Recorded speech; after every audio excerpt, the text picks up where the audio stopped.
नमो भगवते वासुदेवाय नमः। कृष्णाय वासुदेवाय हरये परमात्मने प्रणतः क्लेशनाशाय गोविंदाय नमो नमः।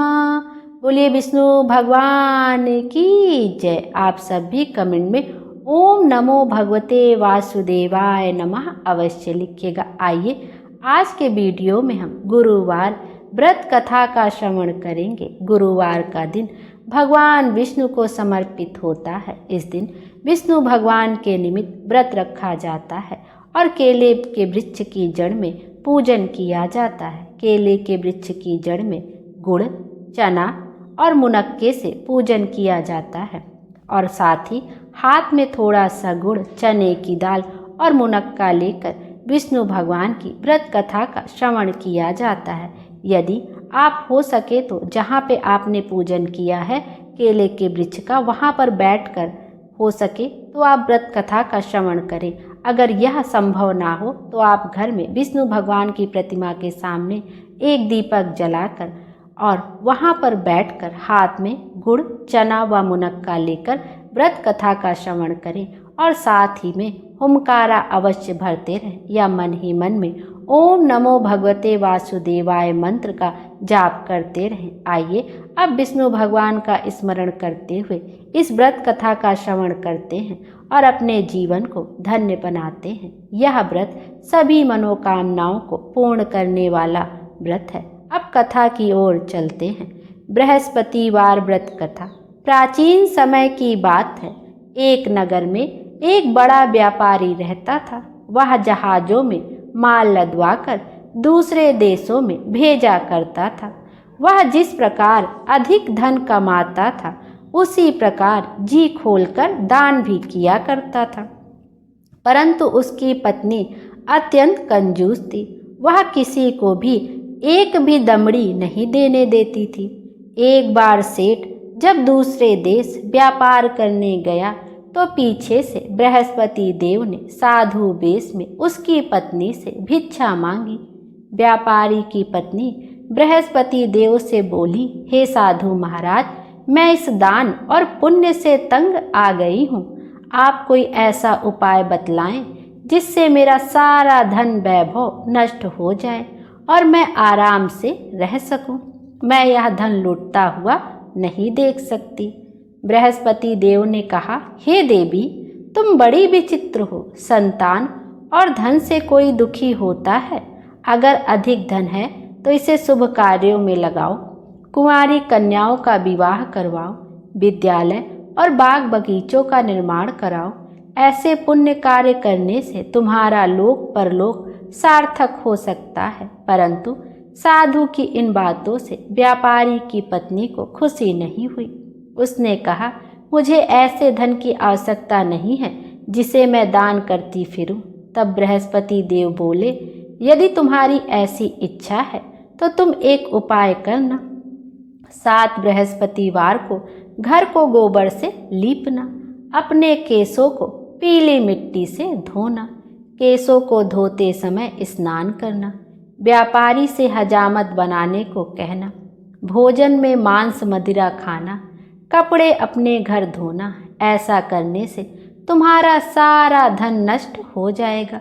इतना कहकर बृहस्पति देव अंतर ध्यान हो गए।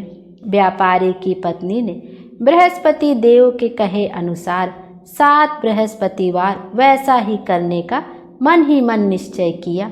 उसने बृहस्पतिवार को ऐसा करना शुरू कर दिया। केवल 3 बृहस्पतिवार बीते थे कि उसकी समस्त धन संपत्ति नष्ट हो गई और वह परलोक सिधार गई। जब व्यापारी वापस आया तो उसने देखा कि उसका सब कुछ नष्ट हो चुका है। उस व्यापारी ने अपनी पुत्री को सांत्वना दी और दूसरे नगर में जाकर बस गया। वह वहाँ जंगल से लकड़ी काट कर लाता और शहर में बेचता। इस तरह वह अपना जीवन व्यतीत करने लगा। एक दिन उसकी पुत्री ने दही खाने की इच्छा प्रकट की, लेकिन व्यापारी के पास दही खरीदने के पैसे नहीं थे। वह अपनी पुत्री को आश्वासन देकर जंगल में लकड़ी काटने चला गया। वहाँ एक वृक्ष के नीचे बैठ अपनी पूर्व दशा पर विचार कर रोने लगा। उस दिन बृहस्पतिवार था। तभी वहाँ बृहस्पति देव साधु के रूप में सेठ के पास आए और बोले, हे मनुष्य, तो इस जंगल में किस चिंता में बैठा है? तब व्यापारी बोला, हे महाराज, आप सब कुछ जानते हैं। इतना कहकर व्यापारी अपनी कहानी सुनाकर रो पड़ा। बृहस्पति देव बोले, देखो बेटा, तुम्हारी पत्नी ने बृहस्पति देव का अपमान किया था, इसी कारण तुम्हारा यह हाल हुआ है। लेकिन अब तुम किसी प्रकार की चिंता मत करो। तुम गुरुवार के दिन बृहस्पति देव का पाठ करो। 2 पैसे के चने और गुड़ को लेकर जल के लोटे में शक्कर डालकर वह अमृत और प्रसाद अपने परिवार के सदस्यों और कथा सुनने वालों में बांट दो। स्वयं भी प्रसाद और चरणामृत लो। भगवान तुम्हारा अवश्य कल्याण करेंगे। साधु की बात सुनकर व्यापारी बोला, महाराज, मुझे तो इतना भी नहीं बचता कि मैं अपनी पुत्री को दही लाकर दे सकूं। इस पर साधु जी बोले, तुम लकड़ियां शहर में बेचने जाना। तुम्हें लकड़ियों के दाम पहले से 4 गुने मिलेंगे, जिससे तुम्हारे सारे कार्य सिद्ध हो जाएंगे। उसने लकड़ियां काटी और शहर में बेचने के लिए चल पड़ा। उसकी लकड़ियां अच्छे दाम में बिक गई, जिससे उसने अपनी पुत्री के लिए दही लिया और गुरुवार की कथा हेतु चना गुड़ लेकर कथा की और प्रसाद बांटकर स्वयं भी खाया। उसी दिन से उसकी सभी कठिनाइयां दूर होने लगी, परंतु अगले बृहस्पतिवार को वह कथा करना भूल गया।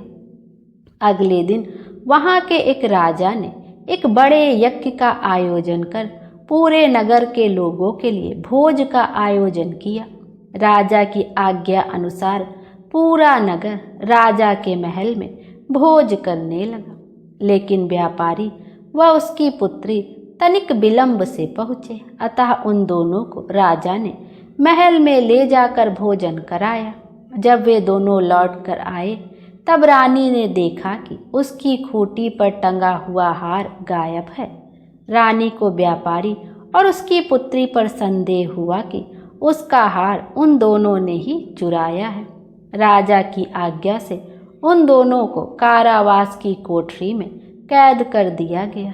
कैद में पड़कर दोनों अत्यंत दुखी हुए।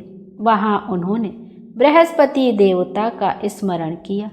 बृहस्पति देव ने प्रकट होकर व्यापारी को उसकी भूल का आभास कराया और उन्हें सलाह दी कि गुरुवार के दिन कैद खाने के दरवाजे पर तुम्हें 2 पैसे मिलेंगे। उनसे तुम चना और मुनक्का मंगवाकर विधि पूर्वक बृहस्पति देवता का पूजन करना। इससे तुम्हारे सारे दुख दूर हो जाएंगे। बृहस्पतिवार को कैद खाने के द्वार पर उन्हें 2 पैसे मिले। बाहर सड़क पर एक स्त्री जा रही थी। व्यापारी ने उसे बुलाकर गुड़ और चना लाने को कहा। इस पर वह स्त्री बोली, मैं अपनी बहू के लिए गहने लेने जा रही हूँ, मेरे पास समय नहीं है। इतना कहकर वह चली गई। थोड़ी देर बाद वहाँ से एक और स्त्री निकली। व्यापारी ने उसे बुलाकर कहा कि हे बहन, मुझे बृहस्पतिवार की कथा करनी है, तुम मुझे 2 पैसे का गुड़ चना ला दो। बृहस्पति देव का नाम सुनकर वह स्त्री बोली, भाई, मैं तुम्हें अभी गुड़ चना ला कर देती हूँ।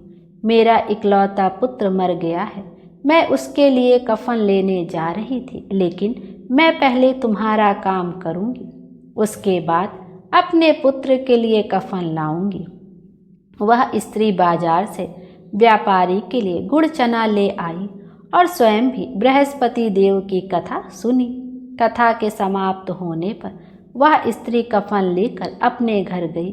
घर पर लोग उसके पुत्र की लाश को राम नाम सत्य है कहते हुए शमशान ले जाने की तैयारी कर रहे थे। स्त्री बोली, मुझे अपने लड़के का मुख देख लेने दो।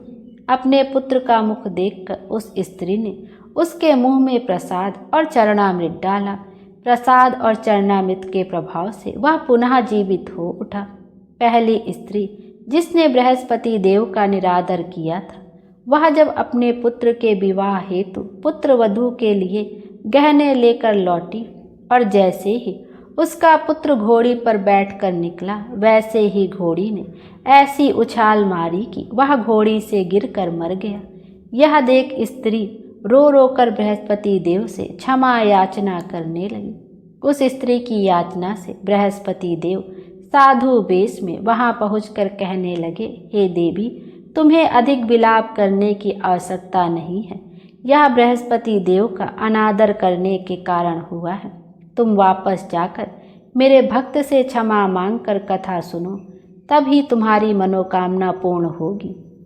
जेल में जाकर उस स्त्री ने व्यापारी से माफ़ी मांगी और कथा सुनी।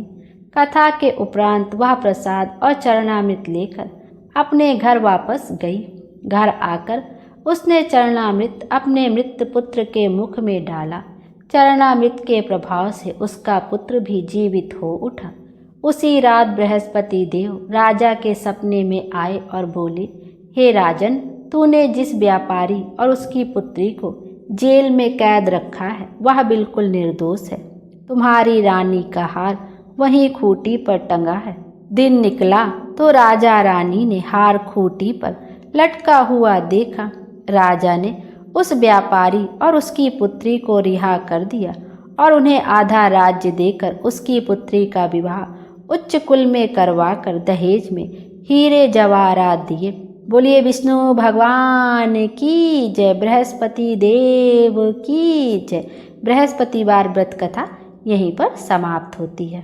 अब आपने हाथ में जो गुड़, चना और मुनक्का लिया है, आप चाहे तो यदि आप प्रतिमा के सामने कथा को सुन रहे थे तो प्रतिमा के सामने समर्पित कर दें, या केले के वृक्ष के पास बैठकर श्रवण कर रहे थे तो वहाँ पर इसको अपने हाथ में जो आपने द्रव्य लिया है वहाँ पर समर्पित कर दें। उसके बाद भगवान विष्णु की आरती कर लें। आइए अब बृहस्पति देव की आरती करते हैं।